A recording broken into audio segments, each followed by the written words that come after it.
для лиц старше 16 лет. Инди-игры – особый жанр или побочный продукт гейм-индустрии. Кто-то относится к ним скептически, другие ждут их победы над мейнстримом. Я готов доказать, что инди — это целый мир, и даже больше. США и Швеция. В этот раз мы пообщались с разработчиками удивительной игры Rain World. Проект смог привлечь внимание большой аудитории, главным образом благодаря Слизнекоту, персонажу, который ведет себя как настоящее животное и выглядит просто очаровательно. Игра поступит в продажу совсем скоро, а пока предлагаем посмотреть подробное интервью с видеокульт. I'm Johan Jakobsson. I am the programmer on Rain World. And I'm James Therian. I am the sound designer and level designer for Rain World.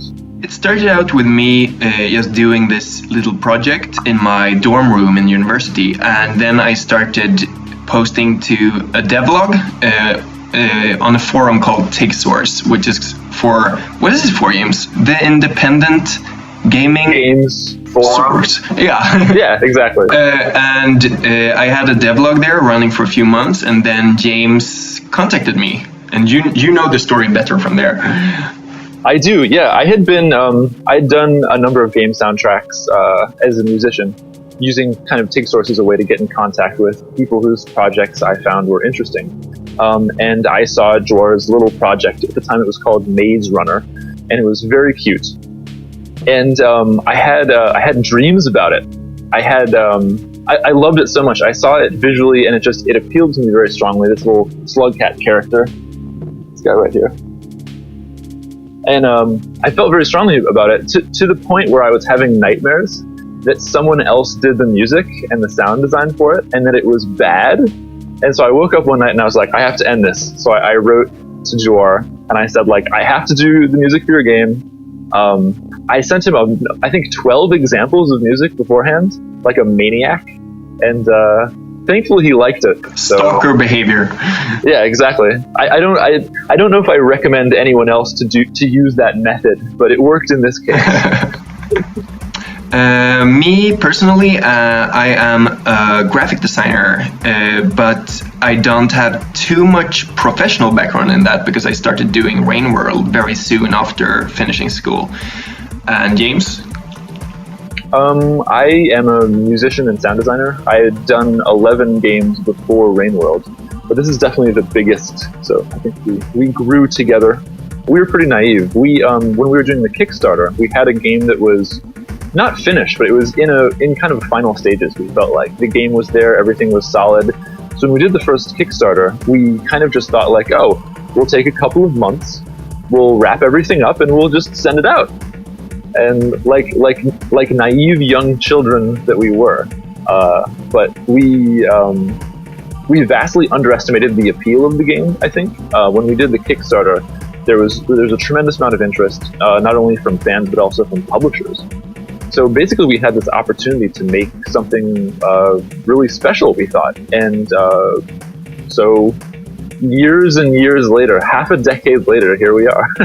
Yeah, I don't know. Like, I think obviously the thing that we extended the scope, right? But I don't think we were quite aware how much doubling the scope would quadruple the development time, and it felt sort of like an exponential growth that way. So we decided to make the game a lot larger, but the project of making the game became several times larger still, and that's those 5 years. And it became interesting too because, for instance, Jawar is a graphic designer. He's a very talented graphic designer, but it got to be such a large project that he didn't have time to do the art. So we wound up hiring Dell, who's our new illustrator, who wound up doing the art. I wound up getting so involved in doing the level design that I didn't have time to do the music. So we wound up bringing another person on to help with the music as well. So all the things that we were good at, we wound up not doing in the game because we were so busy with other things. But that's just how indie game development works, I guess. It was good for the project, I would say. Like, releasing that old thing now, it wouldn't it wouldn't be at all the same thing. No, right? it wouldn't fly. It wouldn't fly in 2017. It wouldn't fly, no. The tools that Jor was using at the time for this game were like there's this ancient programming language called Lingo, which runs at like 20 frames per second, is like the maximum that it runs at. Macromedia director. Yeah, exactly. So I don't know if modern PC gamers would accept a 20 frames per second game at this point. So I don't know if modern PC gamers' machines would run it. Yeah. Yeah, so the Slugcat character was actually sort of the first character to be made in the game, and it is actually looking pretty much pixel by pixel exactly like it did 5 years ago. And it came out of not some grand artistic vision, but rather I wanted to experiment with procedural animation. So I made this little thing which was just a creature which could like take a few different positions. It could climb, it could crawl, it could run. And then I decided that I needed to have some look for it. So I put eyes on it and a nose and 2 ears and like a thick tail. And that's how that happened. And then like from this character, the rest of the world started to grow outward from there. So there were more and more creatures. And obviously after the game like took off in the Kickstarter and we had Kickstarter backer suggestions and stuff like that, then we suddenly introduced like many more creatures. But the Slugcat is still the same. It's looking, don't you think, James? It's looking very much like it did. Oh, identical. Yeah. Ooh. Ooh. That's a deep question. How much do we dare to reveal? The lore is kind of interesting because we've been intentionally holding off discussing too much about the lore because we're really interested in the perspective of you're this creature and you are in a new environment. So you kind of have to discover everything in the world through your own interactions with it. But that said, it's kind of it's like an old industrial environment. It's like, think of an old, rusted, broken down city, and you're just this little animal creature. And we wanted to really capture this idea of something that you can't really comprehend. Like Jor always uses the example of a rat in Manhattan, or something like that. Crawling along the train tracks, the subway tracks, you can tell that there's something there, but you're not really smart enough to really comprehend it. So we really wanted to capture that kind of atmosphere. I hope that explains it a little bit, but there's hungry creatures, there's like ancient technological mysteries that are going on, that sort of classic video game trope stuff. We thought it was very original at the time. Now it seems like every video game is like a post-apocalyptic impressionism thing. Like Hyperlight Drifter came out recently and we were like, oh, yes, that's sort of like Rain World. When we started this post-apocalyptic setting was like fresh and cool, and now now it's every game. Now it's every single game. So many things have happened like that with Rain World. I feel like 5 years ago these were very fresh ideas for us, and now even we're tired of them. So we'll fingers crossed. That's all this, man. Take it away, Jor. So it's procedural animation, and procedural animation is this technique where instead of drawing frame by frame like a Disney movie, you actually define the creature as a physical object within the world, and then you put forces on it that like pull at it in different directions. So instead of drawing how this thing will move and where it will put its feet, etc., I make it look at the world around it and like figure out what is a good place for me to put my foot down right now, and it puts its foot down there, and then it's like, okay, so the other foot, where should I put it down? And from this you get these behaviors that are sort of never the same twice, because it's not a manually created animation. It's an animation that sort of emerges from the situation. And I could be extremely technical, but I guess that sort of covers it, right? Well, I think a key point for that is that this animation style allows you to do a lot of really AI-driven behaviors for the creatures. Yeah, that's like a good point. definitely. You can continue on with that. I don't need to talk about this. You're the boss for that. No, but the thing is that usually if you have traditional animation, you have the AI making decisions such as like, where should I move on the map, where should I go, and then the animation is a thing that's playing, so you see the character running or climbing or whatever. But when you have procedural animation, you can blur the line between AI and animation very much, because like this thing I talked about, where do I put my feet or something like that, it's an AI system, right? So you have AI for not only for making the major decisions, such as where do I go, but you also have AI making the minor decisions, such as where to put my feet, which way to turn my body, etc. So it's AI-driven animation, I guess, and I hope that you see a little bit of that in the animation. Like you can see that the creature is leaning in one direction because it's afraid, or it's like trying to move in another direction. Like, hopefully. So we're using Unity, or I'm using Unity for rendering the sprites, and I'm using Unity for handling the input, but I'm not actually using Unity for the physics, which is a huge waste because Unity has a great physics engine built in, but I'm not using that. I'm using my own because I want to have absolute control over every single little thing. But all in all, I think Unity is amazing because you can make a game and you can press publish for whatever platform and it works, and you just plug in controllers and the Unity engine finds them, and yeah, Unity is super good in that regard. But we should make the note that the game was fully functional and working before Unity. We had a version that was completely written by Jawar in this ancient, terrible programming language.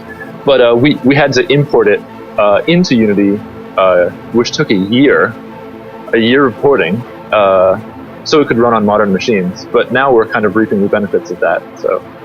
Yeah, certainly. Like I like those indie Metroidvanias, I guess. Leyland Cube Sector and the Nyt games and Cave Story. And I don't know, James, you have sort of a different set of inspirations, right? I do, but it's been so long that I don't remember. Do you remember what my inspirations were? We barely play games anymore. We just work on games. Yep. This is kind of embarrassing now, but at the time when I was doing most of the level design work, I was really into the Souls series. I was really into Dark Souls and kind of the way that the maps were all loops, how you're never really running into dead ends. You're kind of always being funneled through these different pathways that interconnect. So I think that was a big inspiration for the work that I did on Rain Worlds as far as the level design. I think now every indie developer says that about everything. Like, everything is just Dark Souls inspired, so I'm a little bit embarrassed about it at this point, but it's the truth. So yeah, sure. Like we have a world which is handmade, so when it comes to the actual geography of the world, that doesn't change much. That's fairly static because it's handmade, all of it by James, which is like incredible. But however, when it comes to everything else, we allow for a lot of change to happen in the world as you play, and that's mostly down to AI systems, I would say, and also which creatures are in which region. So we want to create this feeling that the actions you take in the world have impacts on how the world is how the world is like playing out a little while later. So yeah, I would say AI systems mostly, right? Like you have the reputation system and stuff like that. Yeah, from a player's perspective, like the action that you take against a creature will be remembered. So if you're aggressive towards, say, a lizard, you throw a spear at a lizard, they're going to remember that for the future encounters with you. They can become more afraid of you, or they can become more aggressive towards you, depending on their personality. And that kind of happens over time. We have a sort of creature called a scavenger, which is kind of like a tribal creature that lives in a pack. And you sort of have a reputation with them, depending on the actions that you take throughout the game. You can trade with them. If you hurt one of them, the rest of the pack will sort of like learn about it.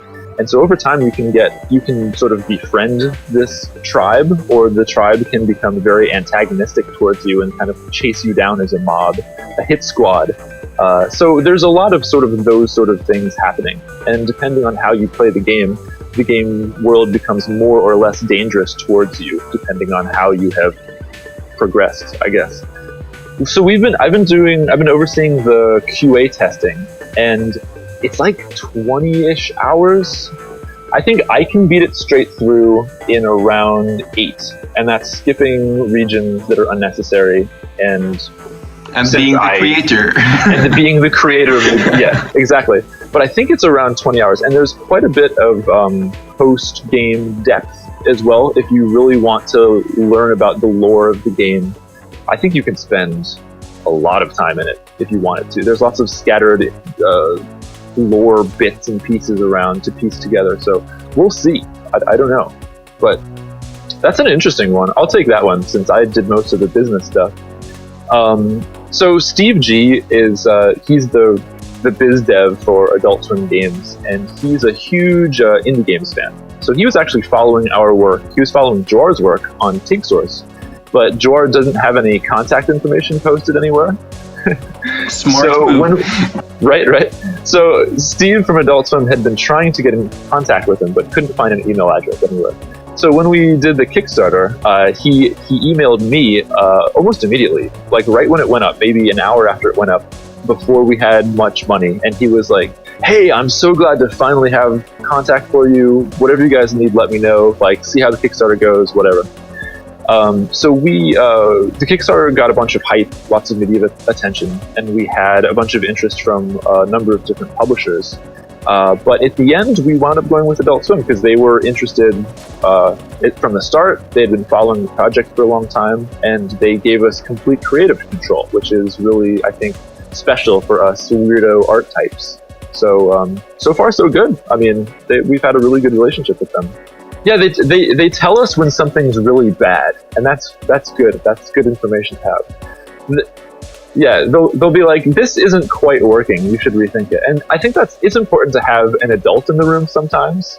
Someone that's like, "This is cool, but why don't you rethink it?" And I don't know, that's been important feedback to have. But it was never pressure. It was always just whatever you guys want to do.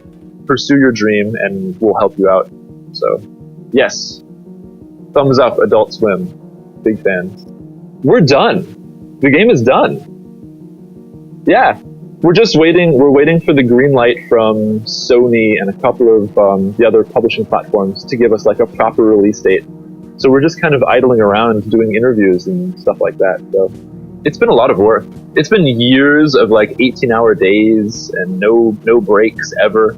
And since I'm in the United States, Joar's in Sweden. Our illustrator Dell is in Seattle. Adult Swim is in Atlanta. Our porting team doing the PlayStation 4 version is in London. And I have to sort of organize everything, so I just never sleep because everyone's always awake besides me. So yeah, I don't know. Someday it's all going to come crashing down, and I'm just going to sleep for 6 months. Do you have a sleep depth of like half a year? A tremendous amount of sleep debt. Tremendous. And we're all always online. So we use just Facebook chat. Really professional, right? But we just share clips and builds and stuff, and it's worked out pretty well so far, I think.